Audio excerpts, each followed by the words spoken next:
Bonjour à toutes et à tous. Bon, aujourd'hui, je fais juste une vidéo vraiment pas trop longue. C'est juste un petit point sur la conso. C'est la deuxième année en fait avec les panneaux solaires, donc sur la conso par rapport à Total Energy, par rapport aux fournisseurs d'énergie.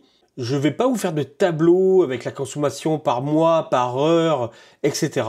Je vais juste globalement vous dire ce qu'on a consommé par rapport à l'an dernier et la différence en fait, et est-ce qu'on y gagne toujours. Donc là, nous avons cette année, donc 2023 jusqu'à 2024, et ici, évidemment, nous avons l'an passé. Donc vous pouvez voir que l'an passé, déjà l'an passé, donc si vous vous souvenez de ma vidéo, en tous les cas, vous pourrez la trouver dans mes vidéos, et j'essaierai de vous la mettre en description, on avait déjà consommé beaucoup moins par rapport à ce qu'on consommait d'habitude. Et donc on avait fait un gain de environ 1000 euros, je crois que c'était autour des 1000 euros. Ce qui était déjà vraiment très bien, puisqu'on a commencé avec 3 panneaux de 400 watts crête, et ensuite 6-7 mois après, on a rajouté 3 panneaux de plus.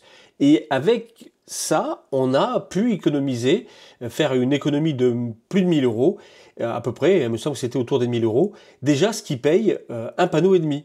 Donc c'est plutôt bien. Cette année, comme vous pouvez le voir, on a consommé encore moins. Donc on était à 6933 kW de consommé, on peut le voir sur les graphiques, alors que cette année, on a consommé 6107 kg. Donc on a consommé quand même 800 kg de moins, largement 800 kg de moins, ce qui est plutôt très bien. Bon, pourtant, on a quand même payé plus. Alors ça, évidemment, vous avez bien compris, on a payé plus que l'an dernier. Pourquoi? Parce que à cause des augmentations de tarifs. Ça, il n'y a pas de débat. Et heureusement qu'on a des panneaux solaires. Sinon, imaginez ce qu'on aurait payé en plus, parce que je vais vous montrer ce qu'on a réellement consommé. Là, c'est ce que Total Energy, avec Linky, voit. Alors, pour imaginer un petit peu tout ce que je viens de vous dire, j'ai fait un petit tableau. Je vous avais dit pas de tableau, mais j'ai vraiment fait un petit tableau. J'ai noté toute notre production solaire avec nos 6 panneaux Synology 400 watts. Donc c'est ce qu'on a produit tout le long de l'année avec nos panneaux solaires, ce qui est déjà pas mal. Ici, nous avons la consommation que Total Energy nous a facturée, donc 6107 kW. Et ici, donc, nous avons le total de ces deux-là, c'est-à-dire ce que nous a trouvé Total Energy, plus ce que nous, on a produit en production solaire, donc qui ne passe pas chez Total Energy. Et donc, on tombe à 9146,3 kW. Et moi, mes relevés, ils me disent qu'on a consommé au total 9186,8 kW. Donc ça, c'est ce que me donnent mes relevés perso, c'est-à-dire avec mes modules chez l'IEM. Mais là, c'est vrai que j'ai une quarantaine de kilos qui auraient été consommés chez Total Energy. Alors là, tout confondu, heure creuse, heure pleine. Je ne peux pas savoir si ces 40 kilos ils viennent des heures creuses ou des heures pleines. En tous les cas, ce serait 40 kilos qui auraient été consommés en plus chez Total Energy. Mais je ne les retrouve pas chez Total Energy puisque eux me comptent que 6107.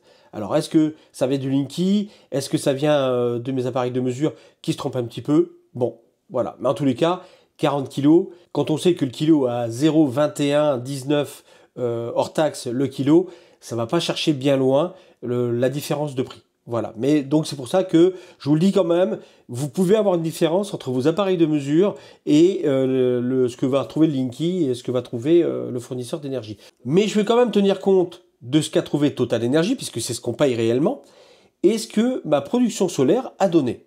Ces 3039,3 kW donc de production solaire, si je les transforme en euros, eh bien ça me fait un total de 846,2252. Là évidemment j'ai compté les 0,2119 d'heures pleines, mais également, je ne sais plus comment ça s'appelle, c'est indexé sur la quantité de kilos que vous consommez.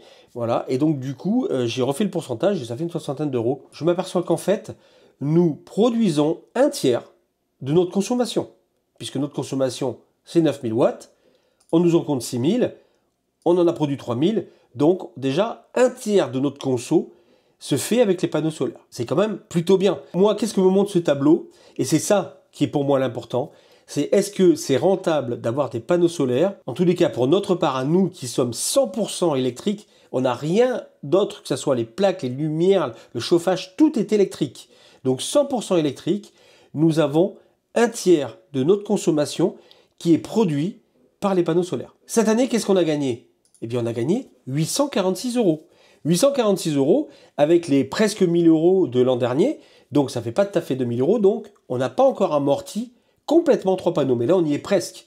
Là ça se joue maintenant à 150 €, même pas, oui 150 €. Donc mon calcul qui était d'être rentable, en tout cas d'avoir amorti ces panneaux sur 4 ans, 4 ans et demi, me semble tout à fait cohérent. Surtout que maintenant on a pris des habitudes de fonctionnement. Maintenant on arrive à avoir un roulement assez simple et assez fluide. Et je pense que plus les années vont passer, plus ça va être compliqué de gagner par rapport à l'année précédente. Mais par rapport à ce qu'on consomme l'année, là on gagne. Donc voilà, cette vidéo se termine. C'était vraiment un petit point. Je vous l'avais dit que à peu près tous les ans, j'essaierai de vous faire un point, voir sur la conso, la production.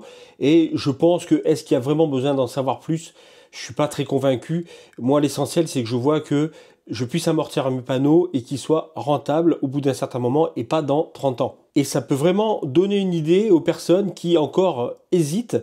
N'hésitez pas, vérifiez évidemment votre ensoleillement, votre situation géographique, etc. Bien entendu, ne vous contentez pas de le gars qui a dit c'est nul ou le gars qui a dit c'est bien, vraiment pesez le pour et le contre.